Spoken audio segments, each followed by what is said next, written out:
It's okay students, आज हम Indian polity part third से फंडामेंटल राइट्स जो कि पार्ट थर्ड में दिए गए हैं उसमें बड़ा ही इम्पोर्टेंट आर्टिकल 19 को कवर करने जा रहे हैं।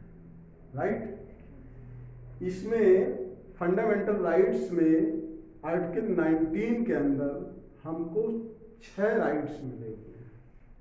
राइट, लेकिन 6 राइट आपको मिले हुए हैं, इस बात से बहुत ज़्यादा खुश होने की ज़रूरत नहीं है, क्योंकि जो हमारे राइट्स हैं, नो डाउट स्टेट्स जो हमें कॉन्स्टिट्यूशंस में जो भी राइट्स मिले हैं, जो स्टेट से हम एक्सपेक्ट करते हैं कि ये राइट्स हमारे जो है रिजर्व है, तो ये राइट्स हमें मिले जरूर हैं, बट इन राइट्स में रीजनेबल रिस्ट्रिक्शंस भी हैं साथ में। रीजनेबल रिस्ट्रिक्शंस का मतलब ये नहीं होता है कि आपके राइट्स इन्फ्रिंच होंगे। राइट्स इन्फ्रिंच नहीं होंगे, जो आपको राइट्स कॉन्स्टिट्यूशन ने दिए हैं, you can enjoy your rights, आप अपने राइट्स एंजॉय कर सकते हो, बट दूसरे के राइट्स का हनन भी ना हो, दूसरे के राइट्स डिसरिस्पेक्ट ना हो।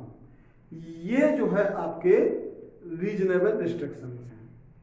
इसको आप एक ऐसे कहानी से समझ सकते हैं कि भाई एक जैसे बच्चा था, वो लाठी स्टिक होती है, लाठी या डंडा, वो लेकर के पैदल चलते हुए रोड पर उस लाठी को गोल गोल घुमाते हुए मूव करते हुए जा रहा था।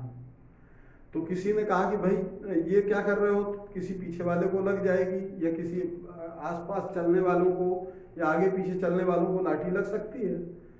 तो उसने कहा भाई ये तो हमारी राइट्स है, ये तो हमारा फंडामेंटल राइट है, हमें कौन रोक सकता है। तो भाई साहब, आपके राइट्स केवल वहीं तक सुरक्षित हैं जहां तक दूसरे की नाक ना आती हो। मतलब समझ में आया? मतलब आपको राइट्स मिल गए हैं, इसका ये मतलब नहीं है कि आप लाठी घुमाते हुए पब्लिक प्लेस पर चलेंगे कि भाई हमें तो राइट्स है, हम तो ऐसे ही एंजॉय करेंगे अपने राइट्स। तो राइट्स हैं, बट रीजनेबल रिस्ट्रिक्शंस भी हैं।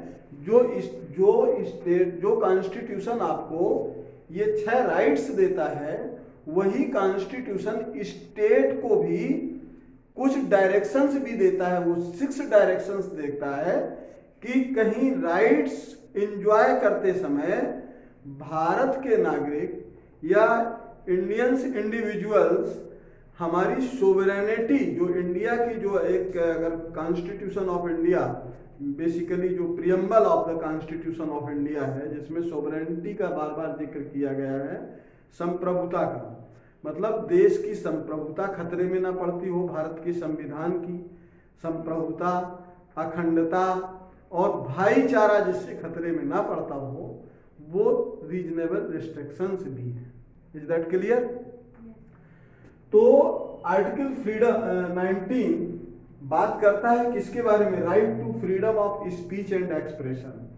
मीन्स आप अपने वैचारिक अभिव्यक्ति कर सकते हैं, आपको स्वतंत्रता है कि आप अपनी वैचारिक अभिव्यक्ति कर सकते हैं, लेकिन वैचारिक अभिव्यक्ति करते हुए किसी के साथ इल मैनर्ड में बात नहीं करेंगे। मीन्स किसी के साथ मिसबिहेव नहीं करेंगे, एब्यूजिंग लैंग्वेज यूज नहीं करेंगे। Is that clear?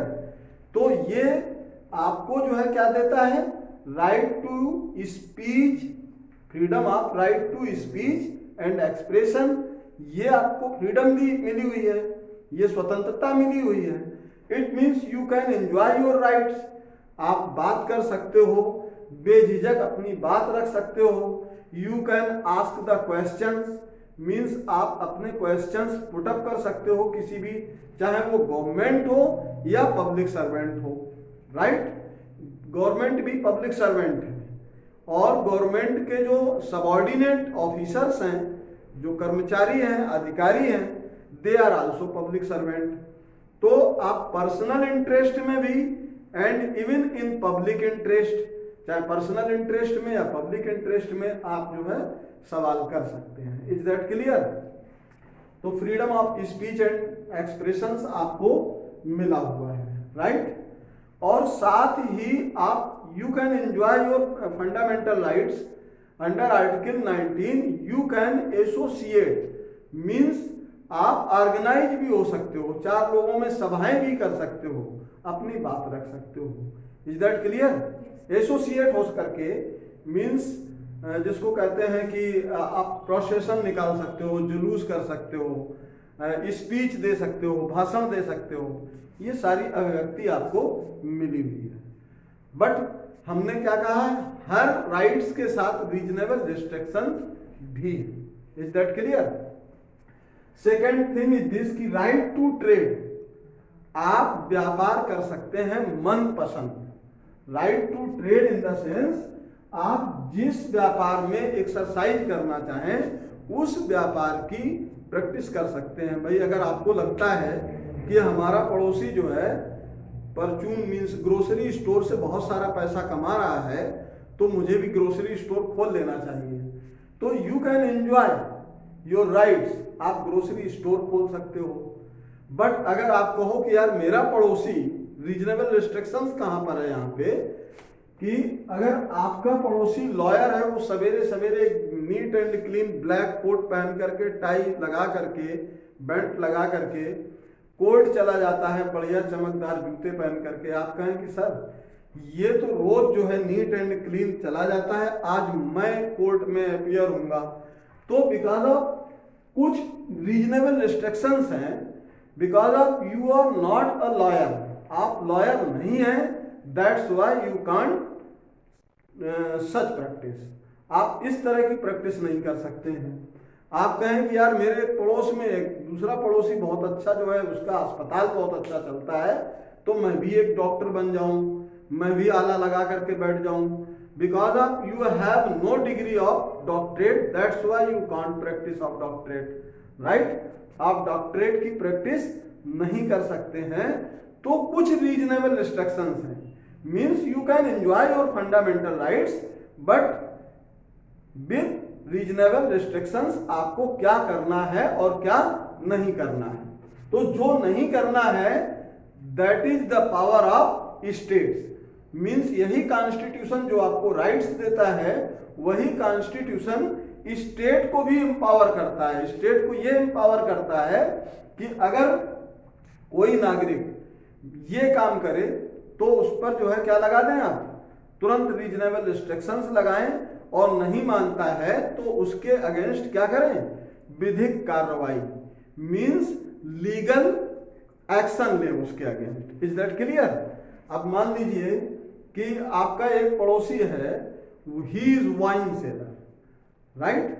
वो देसी या अंग्रेजी शराब की बिक्री करता है, ठेका चलाता है, बट वो कब चलाता है, हैविंग टेकन लाइसेंस, उसने लाइसेंस लिया हुआ है, that's why he is selling wine, but you have no licence, आपके पास कोई लाइसेंस नहीं है, दैट्स व्हाई आप इस प्रैक्टिस को नहीं कर सकते हैं। Is that clear?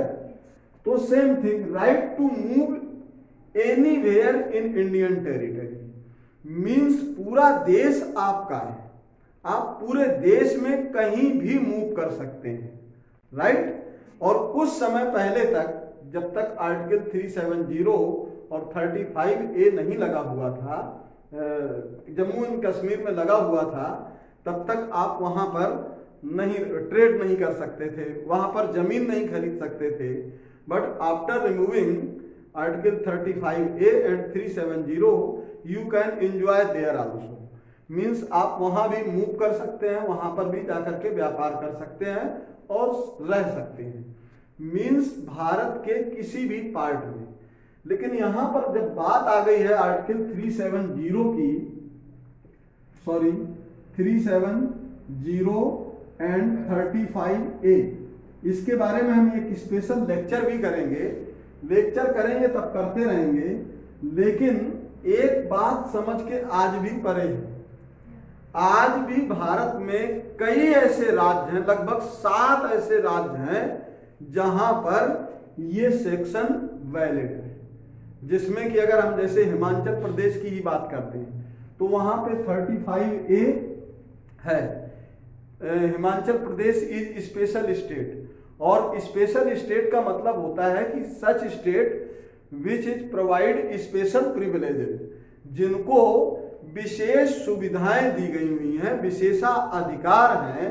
तो under article 35A you can't purchase land in Himachal Pradesh, आप हिमाचल प्रदेश में लैंड नहीं खरीद सकते हैं। तो ऐसे कई स्टेट्स हैं जिनके बारे में हम स्पेशली जब सेशन लेंगे आर्टिकल 370 एंड 35A का, तो उसमें हम एक्सप्लेन करेंगे। Is that clear? अब बात करते हैं right to reside anywhere in Indian territory. आप भारत के किसी भी राज्य में रह सकते हैं, तो ये आपके राइट्स हैं। Is that clear?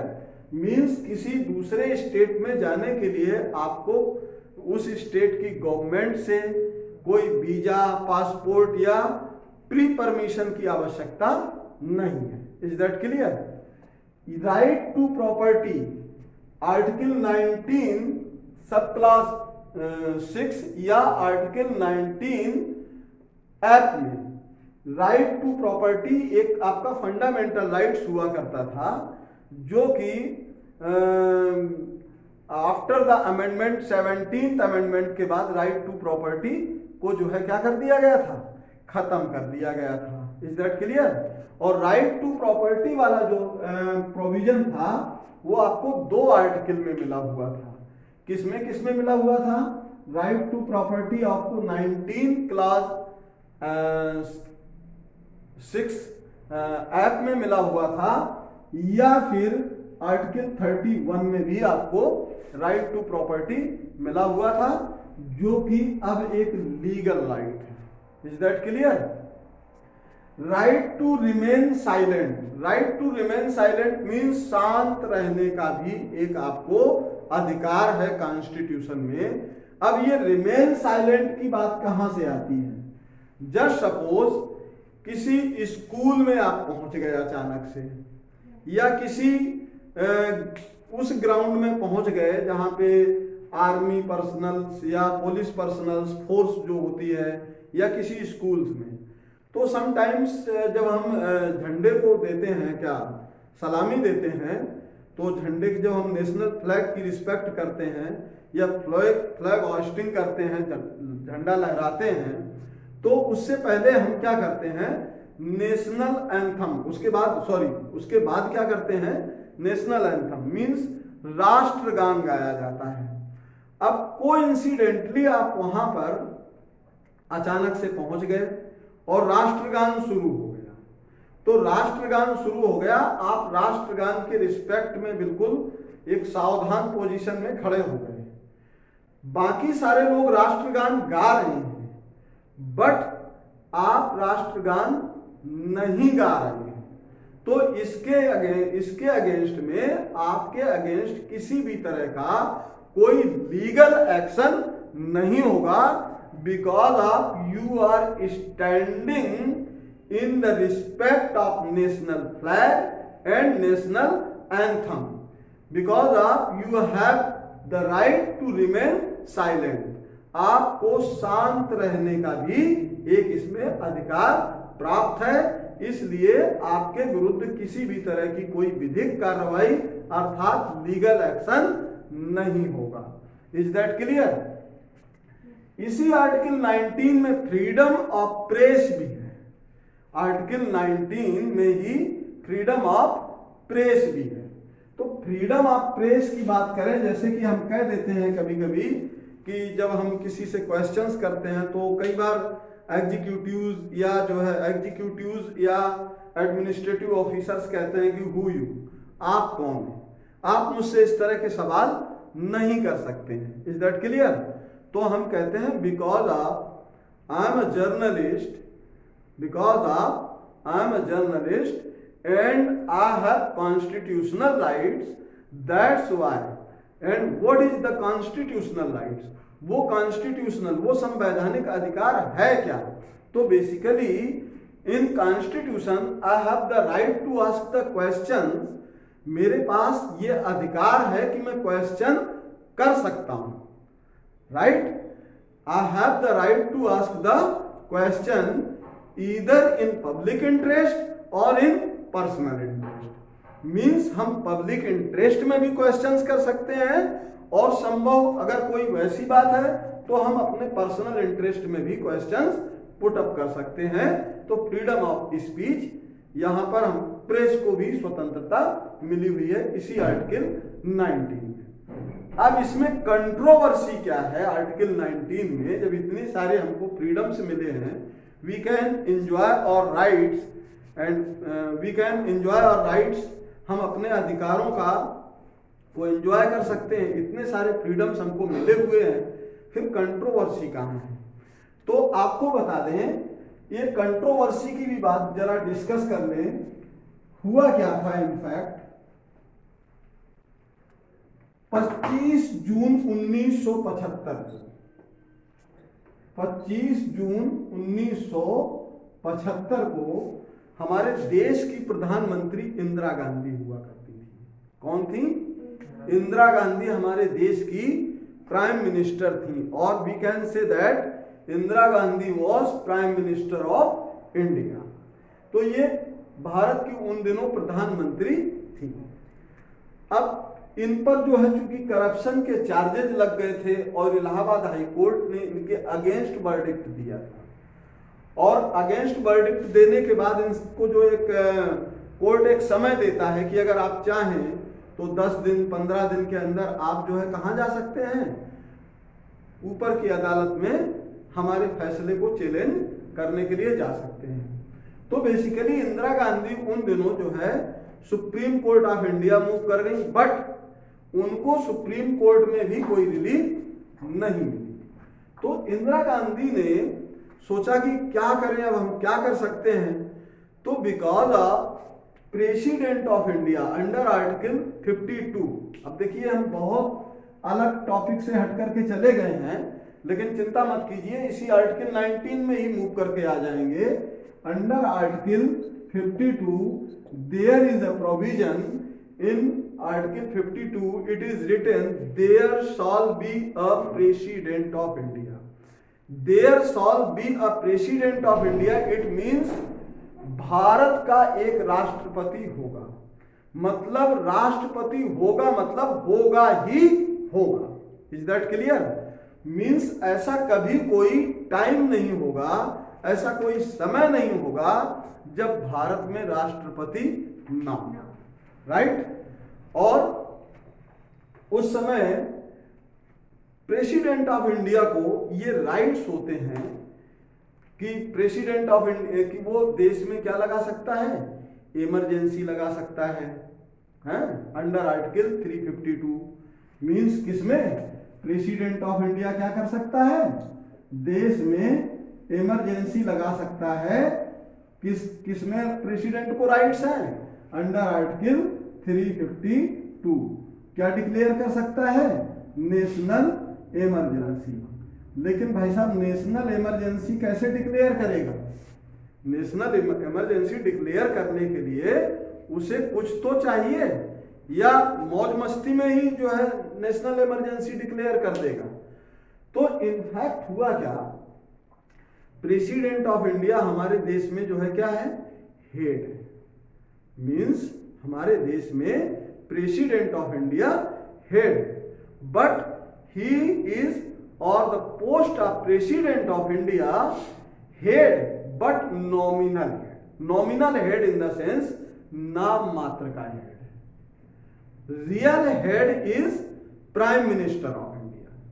Real head की जब कभी बात आए, यहां पर एक क्वेश्चन बनता है, who is real head of India? Bharat का वास्तविक हेड कौन है? तो वास्तविक हेड कौन है? Prime minister of India is real head and president of India is nominal head. Means president of India head तो है बट नॉमिनल हेड। तो इंदिरा गांधी को लगा कि यार अब मैं क्या करूं, सुप्रीम कोर्ट से भी रिलीफ नहीं मिल पा रही है और हाई कोर्ट ने मेरे अगेंस्ट इलेक्शन करप्शन के चार्जेस लगा करके मेरे अगेंस्ट जो है क्या कर दिया है, एक फैसला सुना दिया, एक सजा सुना दी, एक जजमेंट दे दिया है। तो इंदिरा गांधी चूंकि ये जो है क्या होती है, प्रधानमंत्री क्या होता है, काउंसिल ऑफ मिनिस्टर्स की हेड होती है। क्या होती है ये? प्रधानमंत्री क्या होता है?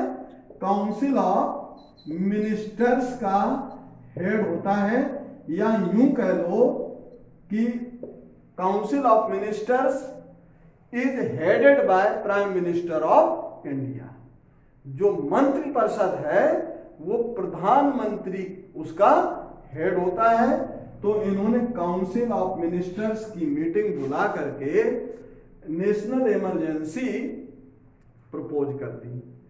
अब नेशनल इमरजेंसी प्रपोज कर दी तो उस बीच हुआ क्या कि राष्ट्रपति ने एक बार कहा कि इस पर एक बार पुनर्विचार कर लीजिए, रिव्यू कर लीजिए इस पर। तो उन्होंने कहा कि नहीं, थोड़ी देर बाद ही उनके काउंसिल ऑफ मिनिस्टर्स के मंत्री या सेक्रेटरी गए और उन्होंने कहा कि मैडम इस पर मैंने रिव्यू कर लिया है। Is that clear? तो सर इस पर रिव्यू कर लिया है। तो उस पे जो है दूसरी बार अगर जाता है सेम बिल या same proposal president of India के पास, तो फिर प्रेसिडेंट ऑफ इंडिया की ये मजबूरी है कि उसे साइन करना ही करना है। तो इनफैक्ट ये नेशनल इमरजेंसी पे हम ले क्यों गए? बिकॉज हम यहाँ पर डिस्कस कर रहे हैं आर्टिकल 90। तो इन्होंने जब नेशनल इमरजेंसी डिक्लेयर की ये कहते हुए कि देश में इंटरनल जो डिस्टरबेंस है या देश में गृह युद्ध जैसे हालात बन सकते हैं या बन रहे हैं, तो ऐसे तत्वों से निपटने के लिए नेशनल इमरजेंसी डिक्लेयर करना मैंडेट है, अनिवार्य है। ठीक है, जैसे ही इमरजेंसी डिक्लेयर होती है तो इंदिरा जी क्या करती हैं? भारत की, चूंकि वो प्रधानमंत्री थी और बहुत ही एम्बिशियस लेडी थी, उन्होंने क्या किया? सबसे पहले प्रेस की जो है तार कटवा दी। क्या करवा दिया? प्रेस की इलेक्ट्रिसिटी कटवा दी। और उन दिनों ये डिक्लेयर कर दिया कि कोई भी प्रेस, क्योंकि मास कम्युनिकेशन जो मीन था कम्युनिकेशन का, उन दिनों मीन ऑफ कम्युनिकेशन जो था वो एकमात्र साधन था, या यूं कह लीजिए कि या तो ऑल इंडिया रेडियो था। क्या था? ऑल इंडिया रेडियो या न्यूज़पेपर। और तीसरा भी अगर कुछ था तो दूरदर्शन। ठीक है, यही केवल मीन ऑफ कम्युनिकेशन हुआ करते थे। तो दूरदर्शन गवर्नमेंट ऑफ इंडिया का चैनल है, तो जाहिर सी बात है जो भारत सरकार का चैनल है वो भारत सरकार के विरुद्ध तो कुछ दिखाएगा नहीं। सेकेंड थिंग इज दिस, अगर हम ऑल इंडिया रेडियो की बात करें तो ये भी गवर्नमेंट ऑफ इंडिया का ही मीन है, ये भी जो है भारत सरकार का ही माध्यम है कम्युनिकेशन का, तो ये भी भारत सरकार के विरुद्ध कुछ नहीं करेगा। तो बचा के आपके पास न्यूज़पेपर ही केवल बच रहा है। ये वाला एक संसाधन ऐसा है जो न्यूज़पेपर है, यही कुछ लिख सकते हैं। तो इन्होंने इसकी भी प्री सेंसरशिप कर दी थी कि कोई भी न्यूज़पेपर्स में अगर कोई भी गवर्नमेंट के अगेंस्ट न्यूज आर्टिकल पब्लिश ना होने पाए, और जो न्यूज आर्टिकल गवर्नमेंट के अगेंस्ट पब्लिश करेगा ही विल बी पनिश्ड, उसे दंड दिया जाएगा। और इतना ही नहीं, नेशनल इमरजेंसी पढ़ाते समय हम बहुत लंबी इसमें डिटेल भी करेंगे। आर्टिकल 19 में जबकि जो न्यूज आइटम्स होता है वो किसी भी न्यूज पेपर्स या किसी भी न्यूज चैनल्स का क्या होता है? कॉन्फिडेंशियल डॉक्यूमेंट्स होता है। जब तक कि उसको पब्लिश ना कर दिया जाए तब तक वो न्यूज पेपर्स का या न्यूज चैनल्स का क्या है? कॉन्फिडेंशियल डॉक्यूमेंट्स है, उसकी प्री सेंसरशिप नहीं की जा सकती है। तो प्री सेंसरशिप का मतलब आज हम आपको एक चीज और बता दें। प्री सेंसरशिप आप जो है मेरे मुंह से कई बार सुन चुके हैं। तो बेसिकली ये प्री सेंसरशिप है क्या? आपने देखा होगा, हम लोग फिल्में देखते हैं, हम सभी लोग फिल्में देखते हैं ना, तो फिल्में देखते समय आपने देखा होगा कि उसमें फिल्म चालू होने से पहले कि सेंसरशिप सर्टिफिकेट, केंद्रीय फिल्म प्रमाणन बोर्ड का एक सबसे पहले सूचना आता है, मतलब ये फिल्म सेंसर्ड। तो ये सेंसरशिप है क्या? जब भी कोई मूवी बनती है, जब भी कोई मूवी बनती है तो मूवी बनने के बाद वो पहले सूचना विभाग में देखी जाती है। मींस सेंट्रल पैनल होता है इसका गवर्नमेंट ऑफ इंडिया का, वो पहले देखते हैं कि इसमें कौन से सीन वैलिड हैं, पब्लिक में ले जाने चाहिए, कौन से डायलॉग वैलिड हैं, किस डायलॉग को कट करना है, किस पर कैंची चलनी है, किस पर नहीं कैंची चलनी है। तो आर्टिकल 19 में प्रेस को फ्रीडम मिली हुई है। आर्टिकल 19 में प्रेस की फ्रीडम के साथ साथ आपको जो है फिल्म मेकर्स की भी फ्रीडम है। किसकी है? फिल्म मेकर्स की। ये फिल्म मेकर्स भी तो पत्रकार ही तो हैं, एक तरह से देखा जाए तो ये भी तो पत्रकार हैं फिल्म मेकर्स। वो भी क्या करते हैं? सोशल पॉलिटिकल्स इश्यूज पर ही तो आधारित फिल्में बनाते हैं। भाई सोशल इश्यूज क्या है, पॉलिटिकल इश्यूज क्या है देश में, उन्हीं पर आधारित तो फिल्में बनाते हैं वो। तो एक फिल्म मेकर्स ने एक बार कहा कि जब किसी न्यूज़पेपर्स की न्यूज की सेंसरशिप नहीं हो सकती, जब किसी लीडर्स की स्पीच की सेंसरशिप नहीं हो सकती, प्री सेंसरशिप, जब सपोज अगर कोई यहाँ पर एक सभा चल रही है और सभा में पीछे ठाकुर देवेंद्र सिंह हमें नजर आ गए और हमने कहा कि ठाकुर देवेंद्र सिंह हमारे बीच मौजूद हैं और ये बहुत अच्छे वक्ता हैं और इनको हम मंच पर आमंत्रित करते हैं, तो ये तो आएंगे और मंच पकड़ करके जो सभा में बैठे हुए हैं उन लोगों को संबोधित करते हुए अपनी स्पीच शुरू कर देंगे। तो क्या इन्होंने कोई परमिशन ली किसी से, सरकार से? क्या इन्होंने अपने स्पीच को, अपने भाषण को किसी सरकारी अधिकारी को या सरकार को पहले भेजा कि हम ये बोले कि ना बोले? राइट। इसी तरीके से कोई न्यूज राइटर्स जो होता है, एडिटोरियल्स राइटर्स होता है, या कोई न्यूज चैनल्स जब न्यूज ब्रॉडकास्ट करता है, दिखा रहा होता है, तो टीवी चैनल पर चलाने से पहले वो सरकार से कोई अनुमति तो लेता नहीं है। Because of before publishing any news or news articles or editorials, all are confidential documents of that particular press. वो प्रेस के जो है क्या है? कॉन्फिडेंशियल डॉक्यूमेंट्स हैं, जिसको जबरदस्ती पहले नहीं देखा जा सकता है, ना पढ़ा जा सकता है। तो एक फिल्म मेकर्स भाई साहब ने कहा सुप्रीम कोर्ट ऑफ इंडिया में कि ये तो हमारे फंडामेंटल राइट्स का वायलेशन है। तो supreme court of India under article 32, जैसा कि हमने पहले बताया था आपको, under article 32 what is 32 is remedies of fundamental rights और गारंटीड ऑफ फंडामेंटल राइट्स। ये हमारे फंडामेंटल राइट्स की क्या है? गारंटी है, प्रोटेक्टर है, सुरक्षा कवच है, जिसके अंदर हम सीधे सुप्रीम कोर्ट ऑफ इंडिया में अपीयर हो सकते हैं। Is that clear? तो फिल्म मेकर्स जो है सुप्रीम कोर्ट ऑफ इंडिया में गए अंडर आर्टिकल 32 और उन्होंने कहा कि भाई साहब सुप्रीम कोर्ट ऑफ इंडिया से कि योर एक्सीलेंस और योर हाईनेस और माय लॉर्ड, ये जो है हमारे तो फंडामेंटल राइट्स का वायलेशन है ये तो उन्होंने कहा कैसे वायलेशन है? तो बोले कि जब प्रेस की प्री सेंसरशिप नहीं हो सकती है तो फिल्मों की प्री सेंसरशिप क्यों? Same article same freedom press को दे रहा है, same article same freedom film makers को दे रहा है, तो हमारे साथ ये डिस्क्रिमिनेशन मींस भेदभाव क्यों?